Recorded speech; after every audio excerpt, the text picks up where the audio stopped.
punya karya puisi, cerpen, atau esai, atau rekaman pembacaan puisi, rekaman pembacaan cerpen, atau juga rekaman musikalisasi puisi kamu? Kirimkan saja ke Koja Sastra. Alamatkan ke email kojasastra@gmail.com. Karya kamu akan dibaca dan diulas di Koja Sastra.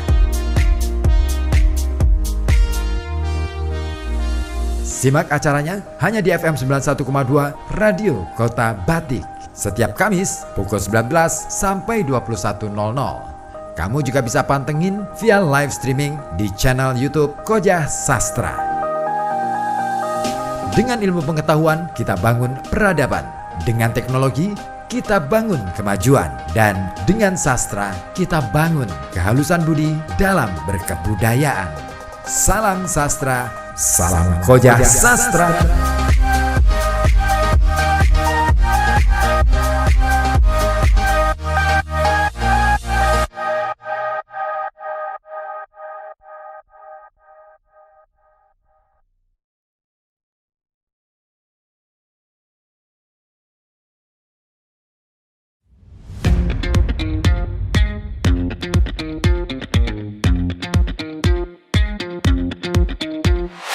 Segera akan Anda ikuti Koja Sastra bersama saya Ribut Ahwandi.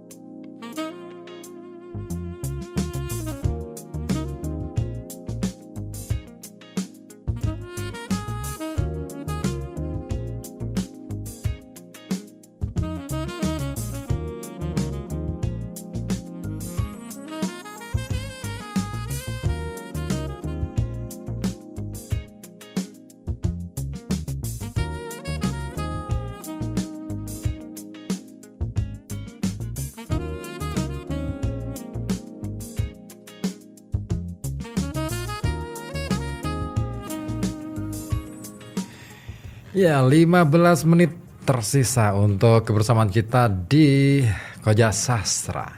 Dan sepertinya masih banyak hal yang harus kita ulas. Tapi bagaimanapun juga, ya oke lah. Mungkin nanti lain waktu kita akan coba ulas lebih dalam lagi. Nah baik, kita masuk ke masalah yang kedua yang diajukan oleh Joseph Yapitaum, bahwa ada dominasi estetika humanisme universal dan ini sebagai kelanjutan dari hasrat menggapai tata sastra modern. Nah, konsep estetika humanisme universal ini mencengkeram pengaruhnya yang sangat kuat terhadap kehidupan sastra Indonesia. Nah, tercatat pada tanggal 18 Februari tahun 1950 ditandatanganilah sebuah dokumen retrospektif yang berjudul Surat Kepercayaan Gelanggang yang kemudian dimuat dalam majalah Siasat tanggal 22 Oktober tahun 50. Nah, dokumen ini kawan sangat menentukan perkembangan kesusastraan Indonesia selanjutnya karena menetapkan nilai-nilai kebudayaan yang harus diperjuangkan selanjutnya.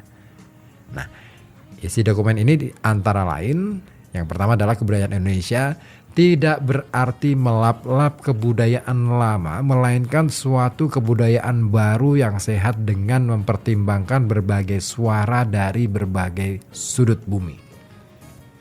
Artinya bahwa kalau kita bicara tentang kebudayaan Indonesia, maka ya harus kita tinggalkan kebudayaan lama.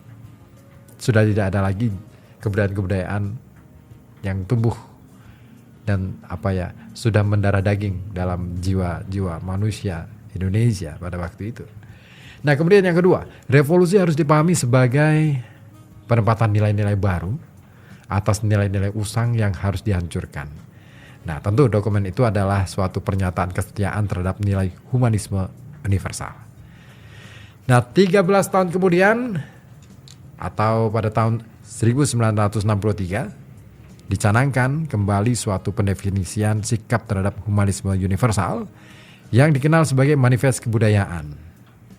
Nah, dokumen ini mengembangkan model estetika humanisme universal yang melepaskan diri dari campur tangan model-model ideologi tertentu, mempertahankan dan mengembangkan martabat diri kami sebagai bangsa Indonesia di tengah-tengah masyarakat bangsa-bangsa. Nah, dan kawan, dokumen ini hadir sebagai tuntutan zaman sendiri yang penuh dengan ideologi kekuasaan yang membelenggu kesusastraan untuk tujuan-tujuan politik yang lebih sempit. Dan memang ya, di tahun-tahun itu kalau kita mencoba menilik kembali, ada banyak persoalan yang hadir dalam perkembangan sastra di era itu. Nah, terutama dalam konteks politik. Sastra kemudian ada kelompok yang menghendaki sastra menjadi bagian dari suara atau propaganda ideologi tertentu, tetapi ada yang menolaknya. Nah, disinilah kemudian akhirnya humanisme universal ini menjadi salah satu senjata yang ampuh untuk melawan dari hegemoni yang begitu demikian kuatnya pada masa itu. Sebenarnya ini menarik, keren di tahun-tahun itu. Nah, dan dari situ muncullah kemudian sebuah perkembangan baru, bahwa pada akhirnya estetika humanisme universal justru membelenggu keberadaan sastra itu sendiri. Bahkan seperti ditulis oleh Joseph Yapitaum ini, kalau kita mencoba mengulas atau mencoba melihat kenyataan bahwa ternyata model estetika humanisme universal ini justru cenderung memperkukuh status quo politik. Dan inilah sebabnya pula model estetika lain sukar diterima dan berkembang di Indonesia. Dan yang lebih mengerikan adalah gejala keterasingan para sastrawan Indonesia terhadap lingkungannya ini sudah banyak diungkapkan oleh para pemerhati sastra Indonesia, termasuk diantaranya adalah Arif Budiman dan juga Gunawan Muhammad.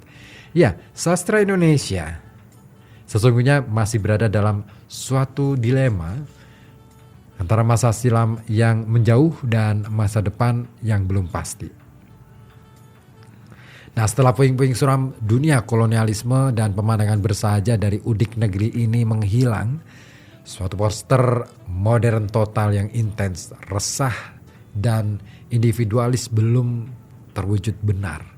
Nah, latar kebudayaan tradisional rupa-rupanya masih menjadi sejarah yang hidup, tetapi dia seperti raksasa yang tidur. Sementara para perancang pembangunan di Indonesia gagal melihat kebangkitannya. Memang ada kelahiran kembali, gerakan kembali ke tradisi pada tahun 60-an.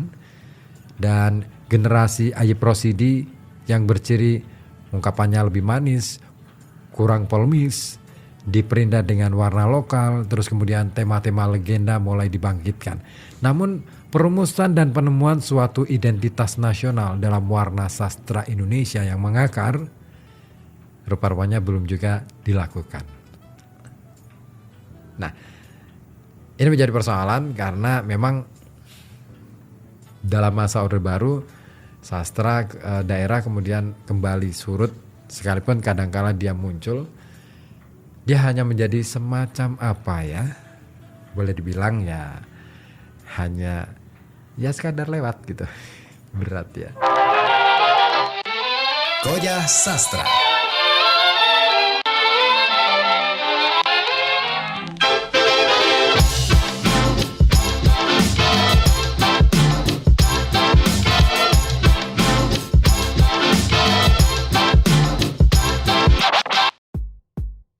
Punya puisi? Punya cerpen? Atau punya esai? Atau juga kamu punya rekaman pembacaan puisi kamu? Pembacaan cerpen kamu? atau rekaman musikalisasi puisi kamu? Kirimkan saja karya-karya kamu ke Koja Sastra. Alamatkan ke email kojasastra@gmail.com. Pastikan karya kamu diapresiasi dan diulas secara mendalam di Koja Sastra. Simak acara Koja Sastra setiap hari Kamis pukul 19.00 sampai 21.00 dari FM 91,2 Radio Kota Batik. Kamu juga bisa menyimak lewat live streaming YouTube di channel Koja Sastra.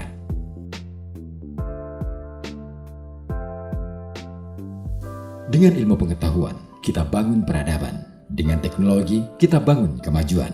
Dan dengan sastra, kita bangun kehalusan budi dalam berkebudayaan.